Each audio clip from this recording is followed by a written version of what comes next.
Hello, good morning everybody. आज के कहानी का नंबर क्या है? 56। और कहानी का नाम है गुरु भक्त एकलव्य। जैसे तुम्हारा नाम मोहन, किसी का गोपाल, किसी का ऋतिका, किसी का अर्चना, वैसा पुराने जमाने की बात है।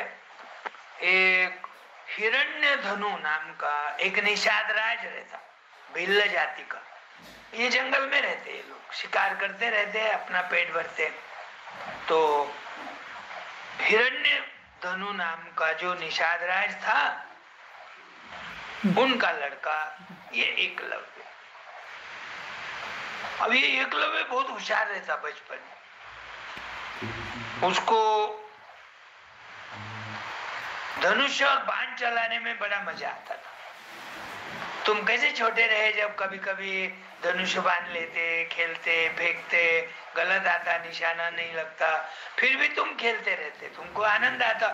वैसा ये भी जंगल में अकेला अपने पीठ के ऊपर वो धनुष बाण रखने के जो ये रहता, क्या बोलते हैं उसको पता नहीं मुझे भी, वो पीठ पे रहते ना, भाता बोलते हैं मराठी में, बाण भाता।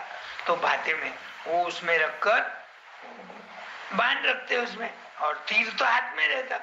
कोई दिखा, हिरण दिखा, कोई खरगोश दिखा, कोई कुत्ता दिखा, कोई रानडुक्कर दिखा, अरे बहुत सारे प्राणी जो हिंस्त्र पशु रहते, उनके पीछे लग के वो बाण मारता था। कभी बाण लगता था, कभी बाण छुप जाता था, तो वो जानवर छुप जाता था, भाग जाता था दूर। अब उसको मालूम पड़ा कि हस्तिनापुर में कौरव पांडव रहते। हस्तिनापुर किधर है मालूम है? हस्तिनापुर किधर है? उत्तर प्रदेश में, वो तुम्हारा हरिद्वार, ऋषिकेश, ये साइड को हस्तिनापुर है। हस्तिनापुर की तो महाभारत में कहानी सबको मालूम है, बड़े लोगों को। वहां का राजा कौन था? शांतनु। तो उनके घराने में ये कौरव पांडव।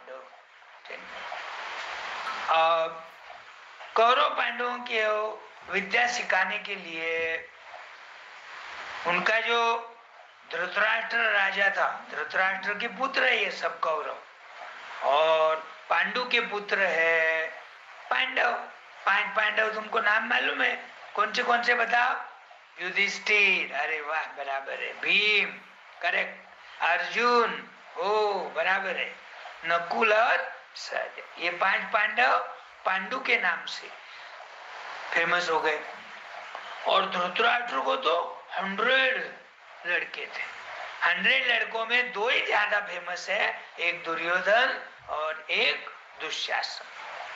बाकी के नाम है सबको, वो महाभारत में मिलते अपने को, पर बाकी के नाम की जरूरत नहीं। इसमें दुर्योधन है ना, बहुत कपटी था, बहुत स्वार्थी था, बहुत दुष्ट था। और ये पांडव जो है वो सब गुणवान थे, कोई स्वार्थ नहीं, कुछ नहीं, परमार्थ का काम करना हमेशा। पांडवों की माता कौन थी? कुंती। और ये कौरवों की माता कौन थी? गांधारी। तो ये थोड़े बड़े हो गए कौरव। पांडव तो जंगल में रहते थे। पांडव ने क्या कर लिया था? पूरा राज्य जीतने के बाद संपत्ति सारी इकट्ठा करके हस्तिनापुर के राजकोष में जमा करने के बाद, पांडु जो था धृतराष्ट्र से छोटा, उसने क्या बताया? मुझे ऐसा ऐसा एक गुरु का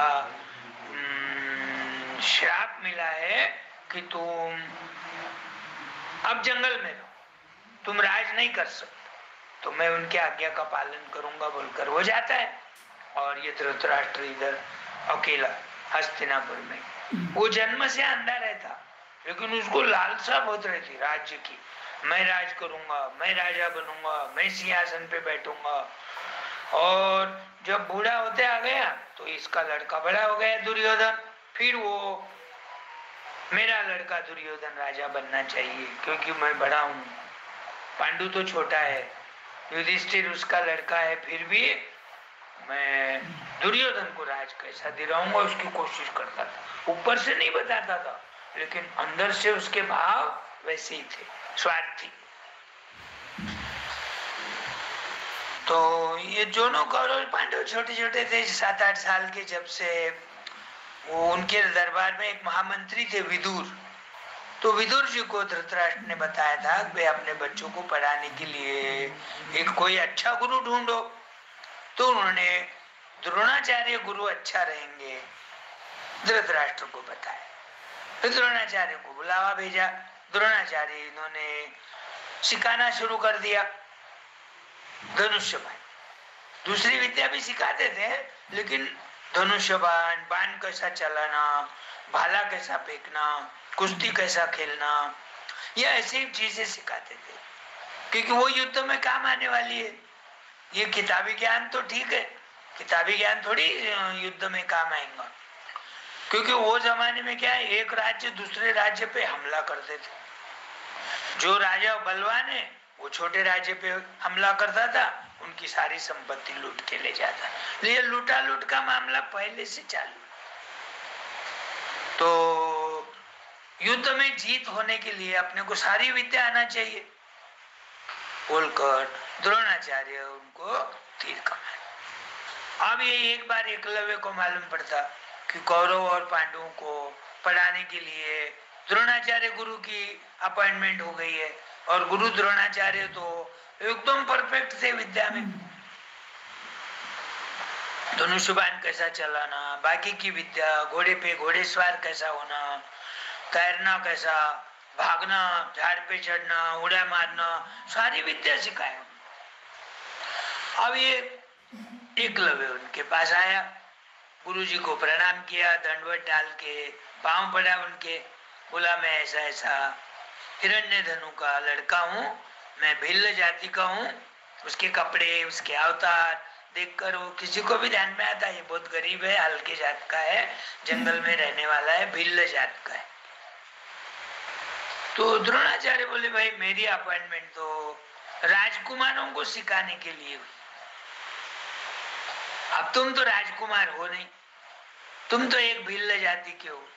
तुम्हारी यदि मन से इच्छा है पढ़ने की, लेकिन मैं पढ़ा नहीं सकता, क्योंकि मैं बंधा हूँ।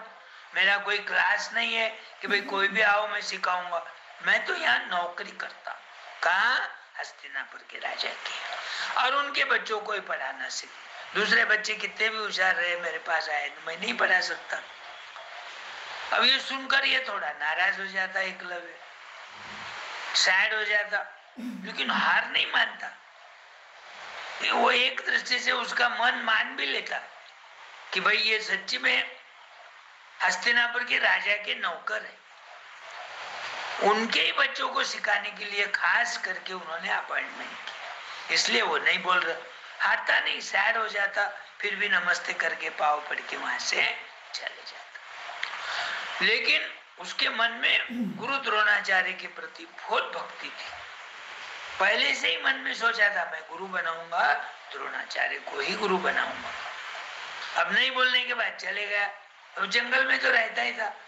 एक दिन क्या किया उसने, बहुत सारी मिट्टी एक जगह किया, उसको छाना, उसको कंकर निकाला, उसमें के पानी लाया, उसमें डाला, वो पूरा एक मिश्रित कर दिया उसको, और गुरु द्रोणाचार्य का ध्यान रखकर उनके जैसी मूर्ति बनाया और प्राण प्रतिष्ठा कर दिया उसकी, भगवान का नाम लेकर एक जगह वो मूर्ति को स्थापित कर दिया, उसकी पूजा करा, कुंकू लगाया, चावल उसके अंग पे डाले और आरती करा, और मन में बोला मैं गुरु द्रोणाचार्य जी को मन से गुरु मान रहा हूँ, और आज से गुरु का ध्यान रखते हुए मैं खुद बाण चलाऊंगा।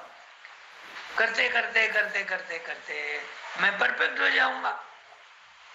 आएगा कि नहीं, ऐसा मन में कभी उसका नकारात्मक विचार नहीं आता, हमेशा सकारात्मक। और जो सकारात्मक विचार करता उसकी बुद्धि वही दृष्टि से चलती। तो उसने सोचा आज नहीं तो कल, गुरुजी नहीं भी मुझे सिखाए, लेकिन मेरे प्रति, गुरु के प्रति मेरी भक्ति है, गुरु की मूर्ति मेरे सामने है, गुरु का ध्यान करके ही मैं बाण चलाऊंगा, तो मैं 2-4 महीने में परफेक्ट हो जाऊंगा। ऐसा करके उन्होंने बाण चलाना रोज शुरू कर दिया। रोज गुरु जी की मूर्ति की पाँव पड़ना दर्शन लेना, आशीर्वाद लेना, गुरुजी को बोलना गुरुजी मुझे धनुष्य विद्या में परफेक्ट करो, ऐसा बोलकर वो बाण विद्या का अभ्यास करता था। जाते समय वापस 5 बजे गुरुजी के पाँव पड़ के, गुरुजी आज मैं धन्य हुआ, आपने मुझे बहुत कुछ सिखाया, अब कल इससे ज्यादा सिखाना बोल के मैं कल आऊंगा बोल के जाता था। तो एक दिन क्या हो गया, वहां नजीक एक कुत्ता आया। अब वो उसका अवतार देखकर गंदे कपड़े, उसका वो यहाँ फेटा बंधा है वहां अधूरा, उसमें ऐसे उन्होंने कबूतर, चिड़िया, ऐसे लोगों के कौवा ऐसे पंख लगाया था। उसके बाद मोर पंख कहाँ से आए?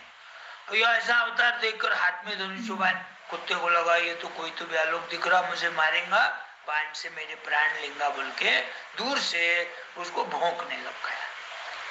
देख देख के भौंक रहा। अपने गली में कैसे नवा कुत्ता आया तो अपने पुराने कुत्ते सारे भूखते, कोई नवा आदमी आया या कोई वो मसनजोगी रहता, देखो अलग अलग चिट्टरे पट्टरे कपड़े पहन के, ऊपर टोपी पहनता, ऐसा कपाल को ऐसा हल्दी लगाता, हाथ में उसके बेल रहती, तो ऐसे कपड़े देखकर कुत्ते भौंकने लग जाते। तो इसकी विद्या में उसको डिस्टर्ब होने लग गया, इसका ध्यान बढ़ गया ना, कुत्ता भौंक रहा, कब काट सकता, नजीक आ सकता बोल के उसके बाण। तो उसने क्या किया, ये कुत्ते का भौंकना अब कैसा बंद करे, देखता हूं, बोले मैं बाण छोड़ता हूं, लेकिन बाण ऐसे छोड़ूंगा कि उसको जख्म नहीं होंगी। किसको? कुत्ते को जख्म नहीं होंगी, कुत्ते का खून नहीं निकलेगा, लेकिन उसका भौंकना बंद हो जाएगा, मुंह सारा बाण से भर दूंगा। और ऐसा मन में सोच के गुरुजी का आशीर्वाद लेके एक एक एक एक बाण छोड़ने लगा। अब एक बाण छोड़ते ही कुत्ता वहीं खड़े रहेगा, ये क्या हो गया, मैं तो भूख रहा इसको काटने को और मेरे मुंह में बाण कहां से आ गया। सोचते सोचते उन्होंने फटाफट फटाफट फटाफट एक के पीछे एक के पीछे ऐसे बाण छोड़ा कि कुत्ते को जख्म भी नहीं हुई, कुत्ते का पूरा मुंह बाणों से भर गया, उसका भौंकना बंद हो गया, खून नहीं निकला। अब कुत्ता क्या करेगा, वहां कुत्ता जाने लग गया। घूमते घूमते घूमते घूमते कुत्ता कहाँ गया, वो जहाँ पांडव और कौरवों को द्रोणाचार्य सिखा रहे थे, वो भी जंगल में गए थे। ऐसे कोई हॉल, क्लासरूम, टेबल, बेंच, कुर्सी, फैन, लाइट ऐसा कुछ नहीं, वो तो जंगल में ही सिखाते थे। राज दरबार में सिखाना तो ये बच्चों का ध्यान नहीं रहता। तो एक बार खाना पीना हो गया, रोज चले जाते थे सीखने के लिए। गुरुजी की कुटिया, वो झोपड़ी, वो जो है वो जंगल में ही थी। अब ये कुत्ता, बहुत सारे लोग बोलते हैं ये कुत्ता हस्तिनापुर का ही था, हो सकता है वो कौरव पांडवों का ही कुत्ता था। तो कौरवों ने भी देखा, पांडवों ने भी देखा, गुरु ने भी देखा, अरे ये अपने कुत्ते के मुंह में बाण किसने मारा, और बाण ऐसे मारा है कि ये बहुत दुनिया का बहुत बड़ा धनुर्विद्या सिखाऊंगा, धनुर्धारी दिख रहा है। ऐसे हिसाब से बाण मारा है कि उसका खून भी नहीं निकला, उसको जख्म भी नहीं हुई, कुत्ते के आंख में से आंसू भी नहीं आ रहे, कुत्ता भौंकना भी बंद कर दिया, लेकिन सारा मुंह बाणों से भरा। तो गुरुजी के मन में आया, ये तो मैं जो विद्या सिखा रहा हूँ किसको, कौरव पांडवों को, उससे भी ये तो परफेक्ट विद्या दिख रही। कौन है मेरे से ज्यादा सीखने वाला और सिखाने वाला गुरु? कौरव पांडवों को बोलते अपने को तो ढूंढना पड़ेगा, चलो। अब आगे आगे जा रहे द्रोणाचार्य, पीछे पीछे जा रहे हैं पांडव, उसके साथ में कौरव, और सबके पीछे कुत्ता भी जा रहा। बोले ये कुत्ता यहाँ से आया है, इसका मतलब कोई ज्यादा मीलों दूर से नहीं आया होगा, 1-आधा किलोमीटर पे ही कोई होगा, बाण चलाने की प्रैक्टिस कर रहा होगा, मारा होगा। ढूंढते ढूंढते जाएंगे, देखते देखते देखते दूर से एक दिखा कि धनुष बाण चला रहा है एक लड़का। यही होगा बोले वो, क्योंकि जंगल में दूसरा तो कोई दिख रहा नहीं। नजीक जाते सारे जने देखते वो धनुष्य चला रहा, फिर दूसरा फेंक रहा, तीसरा चला रहा, चौथा फेंक रहा। तो द्रोणाचार्य समझ गए कि यही आदमी ने कुत्ते के मुंह में बाण छोड़ा होगा। उसके नजीक जाते जाते ही वो उसकी नजर हो जाती किसकी, एकलव्य द्रोणाचार्य को देख लेता, अरे मेरे गुरु आए हैं मेरे पास। धनुष बाण तुरंत रख दिया और उनके ऐसे लोटांगन लेके पाव पड़ा, नमस्ते करा, प्रणाम करा, गुड मॉर्निंग बोला, जो भी उस समय रिवाज था सत्कार किया उनका। तो गुरु ने आशीर्वाद दिए उनको, अब कोई भी पाव पड़े तो आशीर्वाद तो देना ही पड़ता ना, उसमें आशीर्वाद लेना देना इसमें कोई जात पात का कोई काम नहीं रहता। जो भी अपने पाव पड़ रहा है भाई, सुखी रहो, यशस्वी भव, चिरंजीवी रहो, ऐसा तो आशीर्वाद देना ही पड़ता, सुखी रहो। तो बोले बेटे ये कुत्ते के मुंह में बाण आपने छोड़ा है क्या? तो बोले हाँ गुरुजी मैंने छोड़ा। आपको ये विद्या कौन सिखाया? बोले गुरुजी मैं एक बार आपके पास आया था, आपने बताया कि भाई तू भिल्ल जाति का है, मेरा नाम एकलव्य था, आपने मना कर दिया मुझे सिखाने को क्योंकि आपकी भी मजबूरी थी। आपने बताया था मैं तो हस्तिनापुर के राजा का नौकर हूँ, मैं सिर्फ उनके ही बच्चों को धनुष बाण सिखाऊंगा। मैं भी समझ गया, आप मैंने गुस्सा नहीं करा आप पे, आपका उल्टा आदर मन में रखकर भक्ति मेरे मन में थी आपके प्रति। तो मैंने उसी दिन आकर जंगल में आपका स्टैचू बनाया, उसको प्रस्थापित किया, उसकी पूजा की मन भाव से, आरती किया, जो भी मेरे भाई बहन थे इधर उधर प्रसाद बांटा जो भी था वो, और गुरु के पाव पड़ के आपका आशीर्वाद लेकर मैंने धनुष बाण चलाने का अभ्यास किया। करते करते 2-4 महीने में मैं थोड़ा परफेक्ट हो गया। एक दिन ये कुत्ता आया, जोर जोर से भूखने लग गया। अब जोर से भूखा तो मेरा वो बाण चलाने में ध्यान नहीं रहा, ध्यान बटने लग गया, मेरे पढ़ाई में डिस्टर्ब होने लग गया। बोलकर मैंने सोचा ये बाण उसको मारूंगा, लेकिन मारे तो हत्या होंगी, पाप होगा। मुझे सिर्फ वो कुत्ते का भौंकना बंद करना था। अब भौंकना बंद करने का अभ्यास मैंने मेरे गुरु के आशीर्वाद से, रोज के प्रैक्टिस से मैंने सीख लिया था। एक बाण मारा, कुत्ते का भौंकना बंद हो गया। फिर अलगद एक के पीछे एक मैं बाण छोड़ते गया, कुत्ते को कोई जख्म नहीं हुई, कोई खून नहीं आया और उसका भौंकना भी बंद हो गया। सारा मुंह मैंने भर दिया, कोई गर्व नहीं था, उसके बोलने में अहंकार नहीं था, मुझे उसका डिस्टरबेंस हो रहा था बोल के मैंने बाण छोड़ा। तो गुरु को बड़ा आश्चर्य लगा, मैंने नहीं सिखाया, मेरा खाली स्टैचू बना के मेरे प्रति भावना रखकर, अच्छी मन शुद्ध रखकर उसने अभ्यास किया, तो ये आगे चल के और कितना बड़ा हो जाएगा। अपन जो गौरव पांडवों को विद्या सिखा रहे उससे भी ये होशियार निकलेगा।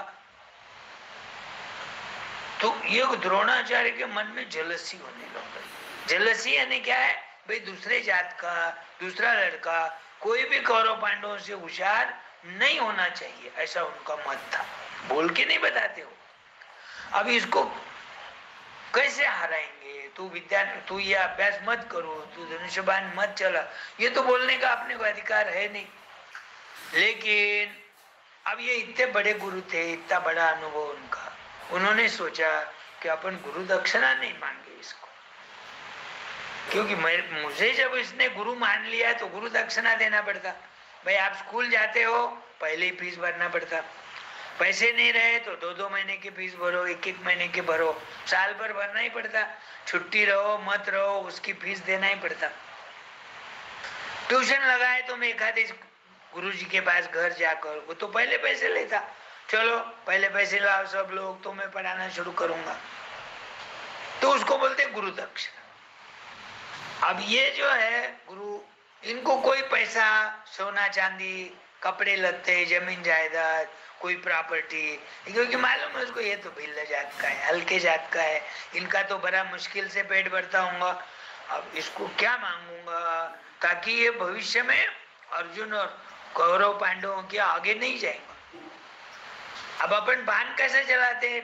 बाएं हाथ में धनुष पकड़ते और सीधे हाथ में बाण पकड़ के ऐसे अंगूठे से खींचते, दोनों चारों उंगलियों से। तो बोले इसको अंगूठा ले ले, तो वो एकलव्य को बोलते, तूने मुझे गुरु माना, बोले आओ, मेरा ध्यान किया रोज, बोले आओ, मेरा आशीर्वाद लेके अभ्यास करता था, बोले आओ, तू आज जो परफेक्ट हो गया किसके आशीर्वाद से? गुरुजी आपके ही आशीर्वाद से हो। जैसे कि आप मुझे रोज प्रत्यक्ष में सिखा रहे वैसा मैं सीखते गया सुनकर। तो बोले ये तो गुरु दक्षिणा देना पड़ेगा फिर। बोलिए, बोले सर हुक्म कीजिए, आज्ञा कीजिए, आपके आदेश का मैं पालन करूंगा, गुरु दक्षिणा तो देना ही पड़ेगा। तो बोले मुझे कुछ नहीं चाहिए, बोले तेरे दाहिने हाथ का मुझे अंगूठा चाहिए। ये सुनते ही, ये तो भिल्ल जात का था, उसके कमर में ऐसा कटियार जैसा चाकू पड़ा, धारदार का चाकू था, तेज, झट निकाला और बाएं हाथ से वो सीधे हाथ का अंगूठा खट बोल के एक बार में ही टूट गया वो तो, और नीचे गिर गया। नीचे गिर गया, सारा खून बहने लग गया, अंगूठे को मट्टी लग गई। उसके पास पानी था, पानी से तो अंगूठा धोया, उसके जो कंधे पे टॉवेल था उससे पूछा करा, और दोनों हाथ में बड़े आदर भाव से वो अंगूठा गुरुजी के हाथ में देख के पाव पड़ा। गुरुजी सोचते, अरे इसने तो तनिक ध्यान भी नहीं दिया, अंगूठा टूट गया तो मुझे बाण चला नहीं आएगा, ये सोचा तक नहीं। और गुरु की भक्ति, उसकी भक्ति मेरे प्रति देखकर उन्होंने एकलव्य को आशीर्वाद दिया, तू आज से गुरु भक्त एकलव्य नाम से फेमस हो। तेरा नाम एकलव्य है, लेकिन तेरी गुरु की भक्ति इतनी महान है कि सारे दुनिया में तू अजरामर हो जाएगा। आज से तेरे को बाण चलाना नहीं आएगा, ये मुझे भी मालूम है, इसका दुख मुझे भी हो रहा, लेकिन क्या करूं मैं, मेरे मन में आया वो मांग लिया और तूने झट दे दिया, विचार भी नहीं करा। तो आज से तू गुरु भक्त एकलव्य कहलाएगा। तो ऐसा वो एकलव्य था, मन से गुरु की भक्ति करते हुए, उनका आशीर्वाद लेते हुए, जैसे सामने अपने गुरु बैठे हैं और वो बोल रहे इधर बाण चलाओ, इधर चलाओ, ऐसा मैंने बाण चलाते गया, परफेक्ट हो गया। तो एकलव्य आज भी इतिहास में इसका वर्णन आता है। ये सही घटना है, कोई मनगढ़ंत घटना नहीं है। कोई कोई कहानियां कैसी झूठ रहती, वैसा ये प्रत्यक्ष में हुआ है, इसलिए इसका नाम अजरामर हो गया। इसलिए आप लोग भी, बच्चे लोग, गुरु की आज्ञा मानना, गुरु का आदेश सुनना, मन लगाकर पढ़ाई करना, एक दूसरे के साथ झगड़े नहीं करना। जब भी परीक्षा आ गई तो पेपर में कॉपी नहीं करना, किसी को पूछना नहीं। आजकल तो विद्या वगैरह सिखाना तो बंद ही हो गया, आजकल तो किताबें हो गई, साइंस पढ़ना है, आर्ट्स पढ़ना है, कॉमर्स पढ़ना है, गणित पढ़ना है, बहुत सारे विषय। तो उसमें भी तुम परफेक्ट हो गए कोई भी एक विषय में, तो तुम्हारी जिंदगी आगे आसान जाएंगी, है ना। तो ये एकलव्य की कहानी, कल मैं दूसरी कहानी बोलूंगा। Okay, bye.